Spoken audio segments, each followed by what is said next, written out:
Hello, my name is Andy and I am the Village Idiot. I'm armed with a car and a GoPro and an unhealthy amount of time on my hands. I'm using that time to attempt to visit every civil parish in England. You're watching the York series. Sitting within North Yorkshire, York is a very historic place with 31 civil parishes within its city boundaries. Here's one of them for your enjoyment. Welcome back to the city of York, everybody. This is one I've been looking forward to for a while. In this one, we're going to be seeing a Bishop's Palace. Welcome to Bishopthorpe.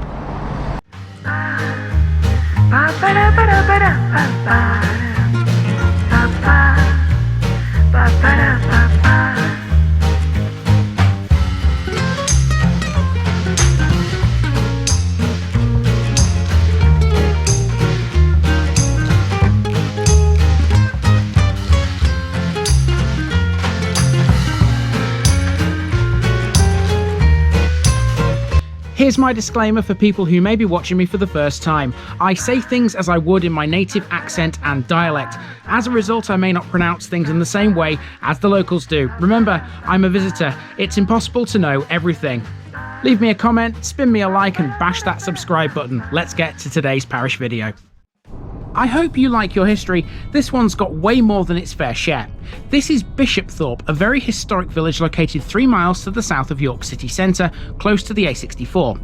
Located on the River Ouse, a large chunk of the village is a conservation area and has been since 1989. When you see some of the landmarks here, you kind of understand why. Historically part of the West Riding of Yorkshire until 1974, Bishopthorpe is another York parish which has seen time as part of Selby until being transferred to York in 1996.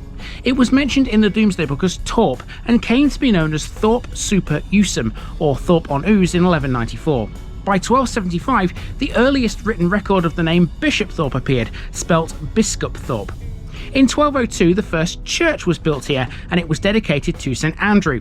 This led to the village being renamed St Andrewthorpe, but in the 13th century it was renamed again when Archbishop Walter de Grey bought the manor house and gave it to the dean and chapter of York Minster. The house would become Bishopthorpe Palace, the official residence of the Archbishop of York. In 1323, Bishopthorpe also was the meeting place of a great council, which agreed a truce between Edward II and Robert the Bruce, whose forces had been harrying Yorkshire. So really, this is just your average village then, right? Let's dive in.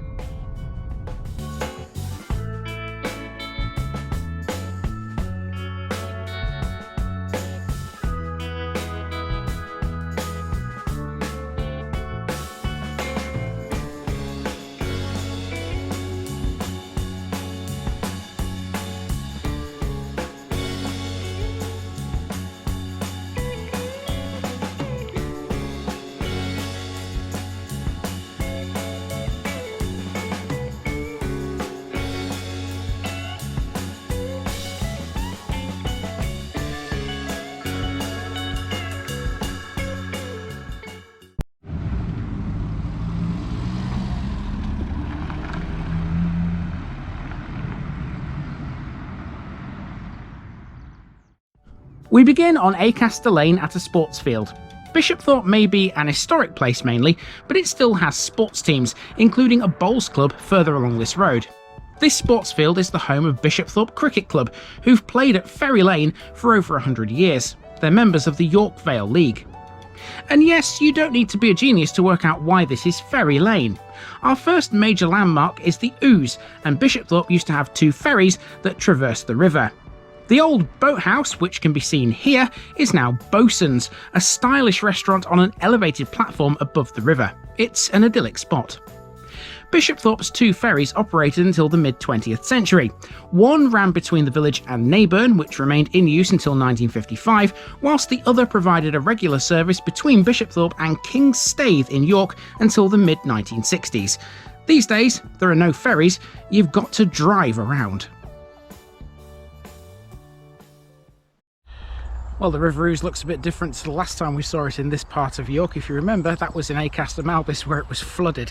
It's certainly not the case now. It's a good thing it's not flooded actually, because if it did flood here, which is very unlikely, it would probably affect Bishopthorpe's biggest landmark, and that would be the Bishop's Palace. Let's go and check it out.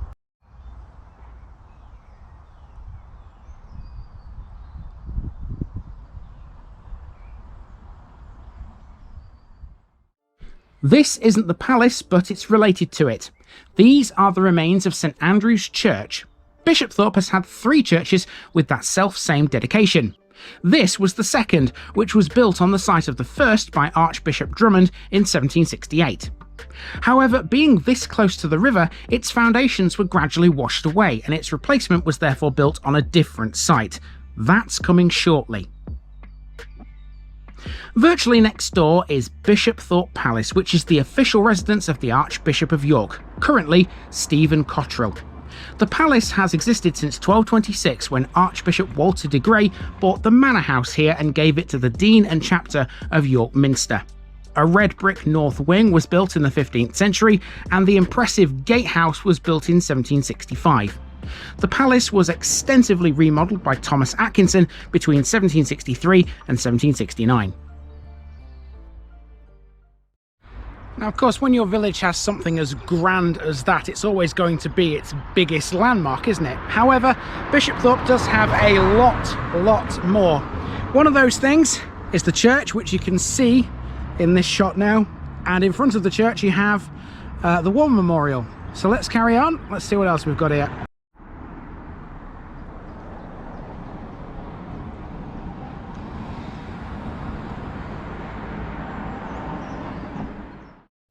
At the entrance to the church we have the War Memorial, which was unveiled in 1921 by the then Archbishop of York. There's 32 names on this one, 21 from World War I and 11 from World War II. Now to the current Church of St Andrew. This is the third of Bishopthorpe's 3, and this was built between 1898 and 1899. Its construction facilitated the need to rename the road it stands on. Church Lane was originally known as Back Lane. It was purposely located away from the River Ouse in order to ensure it couldn't suffer the same fate as its predecessor. Its tower was added in 1903, and its architect was the Channel favourite, Hodgson Fowler. In much the same way as in Fulford, the current building doesn't have a great deal of history, owing to the fact it's so new. That said, it's still worth a look around in here.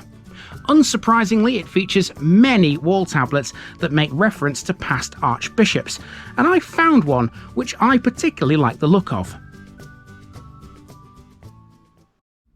Here's an interesting tablet on the wall. It's a brass actually, and this is to William Thompson, born February the 11th, 1819. He was a provost of Queen's College, Oxford, a bishop of Gloucester and Bristol, and also the Archbishop of York in 1863. He died at Bishopthorpe on Christmas Day in 1890. There you go, William Thompson. What a day to die. I can't imagine that. Okay, so let's have a look at some other things around this church while we're in here. There's a coat of arms on the wall there. There's another tablet, although it's probably a little bit too dark to read, over here next to this window. Nice wide chancel in here, isn't it, by the way? Chancel's massive. I don't think I've ever seen one that wide before. So let's have a look at this tablet here, see if I can read it. This is for Arthur Howard or Toward Watson?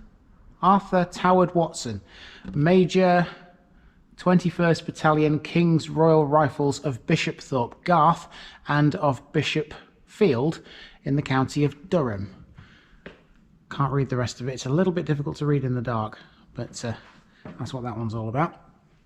Let's go to the back. There's the font is at the back here, and there's a nice display over there too. Wonder what that's all about. It's got lots of photographs on it. So we'll check both out. Here's the font. There we go. Underneath the tower, some more tablets in here, but don't ask me to read them. They will be too dark to read. And then we've got a display here. So, this is all music events, it seems, that have gone on in this very church. That's good. Really good. And there's an upcoming one, according to this, on the 20th of May at 7:30. You can buy concert tickets for £10. It's called An Evening of Music with the Shepherd Group. So I assume that's who they are, I would have thought. Awesome. That's been the church anyway. Oh, it's okay. Someone's come to join me in the church. I'm just on my way out. So let's see what else we can find in Bishopthorpe. There's still quite a bit to see here. There's loads of shops. There's a couple of pubs, a few more amenities too.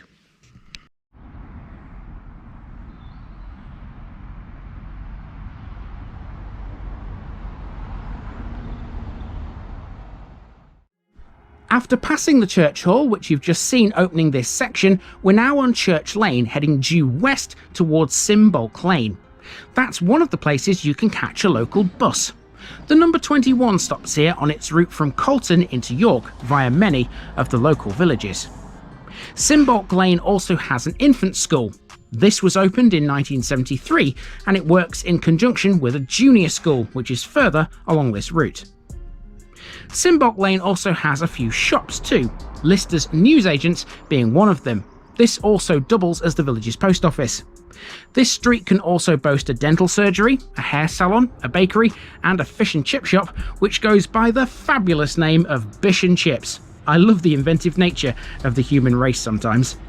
Towering over it all at the end of the road is the Methodist Church. This opened in 1899 and replaced the 1833 built Wesley House, which is on Main Street. Quite a bit on that one street alone, and believe it or not, that's not even Bishopthorpe's main street. We still haven't got to that yet. There's plenty more to see.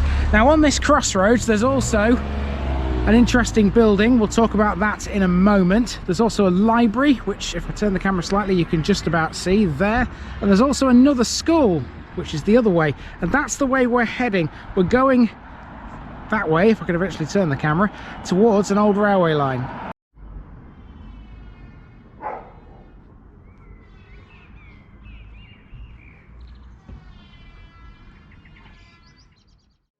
The building on the crossroads is an old school. This was built in 1846 by Archbishop Harcourt. It replaced an earlier school which was founded in 1763 by a local yeoman, Charles Crosby. It was located further down School Lane and was divided into 3 houses in the 1890s. Of course now Bishopthorpe has more modern schools. Directly opposite this old school is the Archbishop of York C of E Junior School. We've seen the infant school already. It's always worth noting the Scout Hut as well, and that can be found in this area too, just behind the 1846 school. We're now on Appleton Road, by the way, which leads to Appleton Roebuck. As you head west, the road starts to climb uphill slightly, and we'll discover why that's the case shortly. Just before its steepest incline though, we're treated to the welcome sight of the village's allotments. I'm sure there are viewers out there right now who are jumping for joy. So you can tell here that we are close to the old railway line because the road, as you can see, goes steeply uphill because it's crossing a bridge. There's no line there anymore, of course, because it's long since been lifted, and it's one, of course, that we are familiar with already from the Neyburn episode, from the Escrick episode, from the Rickall episode. Let's go and find it. We've got to turn around and to access it here because you can't go through the allotments. There's no thoroughfare. Thankfully though, there is a street on the right hand side which allows access, so let's go to it.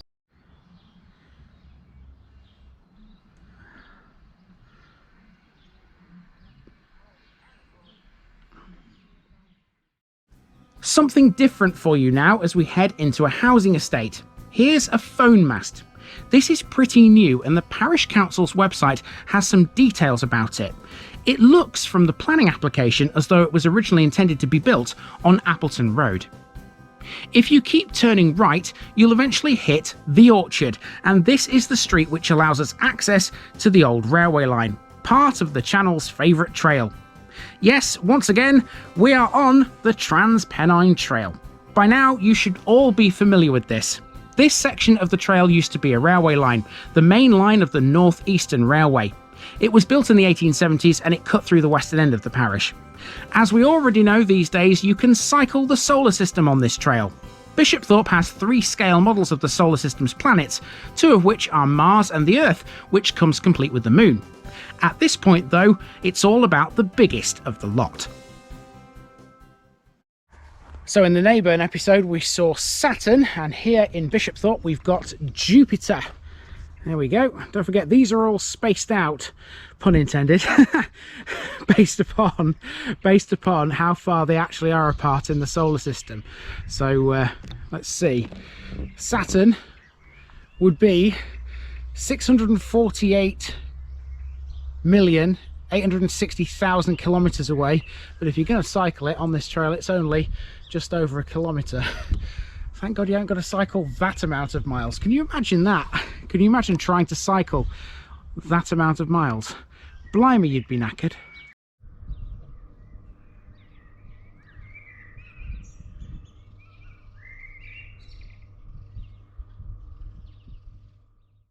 This next section is very residential.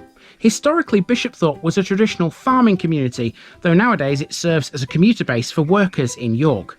In 1901, Bishopthorpe only had a population of 439, with most of its property centred on Main Street and Chantry Lane. In the 1930s, development began, and by 1949, the village's first council houses, 20 semi-detached dwellings, were built on Maple Avenue.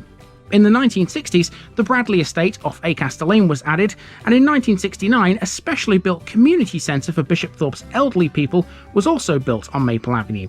This is it, Vernon House. By 1971, the village population had risen to way over 2,300. Bishopthorpe continued to grow even further. Bradley Homes and Shepherd Homes would build on the defunct railway land in the 1980s, and in 2001 the village had 1,424 dwellings, catering for a population in excess of 3,000. Okay, we're back outside the library where we were earlier. I've just got one more thing to do here on the main walk, and that is to walk straight down this street here. There's at least 3 pubs on this road, so this one will sort out who are the drinkers among you.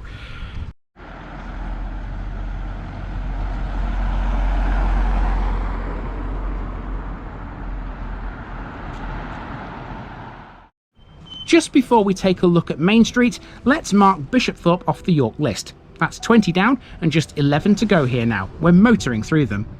Now I hope you like your pubs. There are 3 located within staggering distance of each other here. Pub number 1 is the Bishopthorpe Sports and Social Club.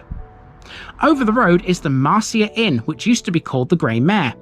This pub serves real ale and even has its own brewery named the Bishy Brew House. Then there's the Woodman, a spacious traditional pub which has a pleasant decked area attractively built around its front door. It serves food too.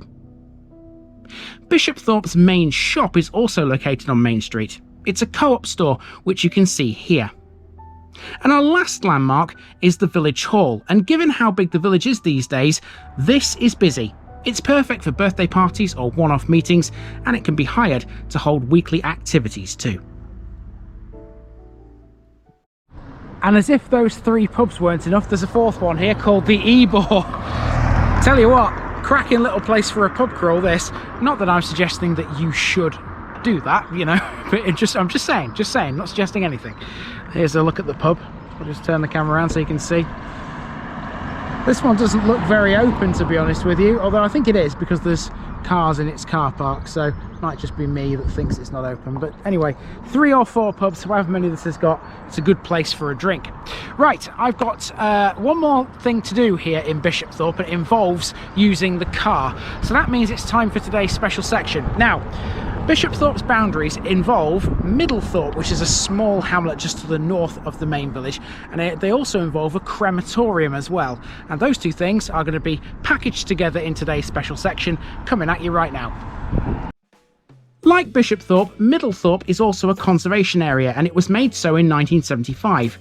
It doesn't hold back with historic buildings of its own. It's the location of another Grade 1 listed structure, Middlethorpe Hall. This is a 17th century English country house which stands in 20 acres of grounds. It's a perfectly symmetrical red brick and stone house whose design was inspired by the workings of Sir Christopher Wren, particularly this Hampton Court Palace. Since 2008, it's been owned by the National Trust. It's currently used as a hotel, but it was originally built for Thomas Barlow, a prosperous master cutler who bought the Middlethorpe estate in 1698 as a bid to establish himself as a country gentleman. His son Francis later served as High Sheriff of Yorkshire between 1734 and 1736. Lastly, just north of Middlethorpe is York Crematorium, whose grounds and adjoining Chapel of Remembrance are open 6 days a week. So to finish this video off, we are back on the old railway line once again. We're just in a different place. We're a bit further south. Now this is close to the border with Neyburn, and of course if you remember, the River Ouse forms that border. Now on this side there's a sculpture which is called the Fisher of Dreams. Let's go and find him.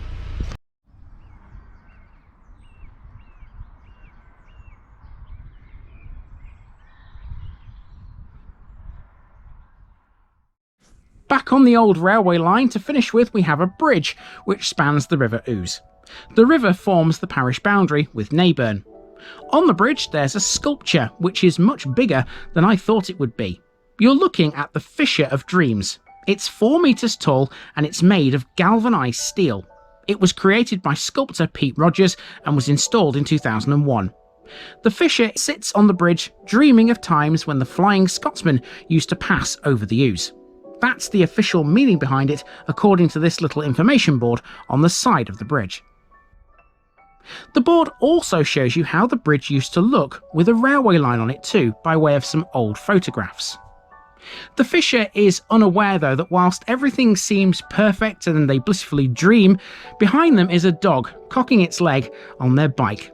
How's that for artistic symbolism?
Well, there you go. That has been the parish of Bishopthorpe, and the Fisher of Dreams is certainly one of its most iconic landmarks, but of course the Bishop's Palace will always be the grandest in this place.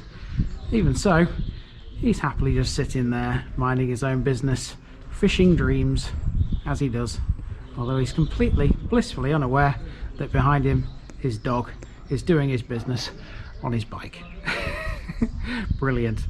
Absolutely love it. And I wonder how many times people have sat on a riverbank with the bikes behind them and that's actually happened to them.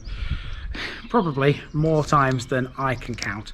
Anyway, that has been the parish of Bishopthorpe, and I've been Andy, also known as the Village Idiot, and I'm out.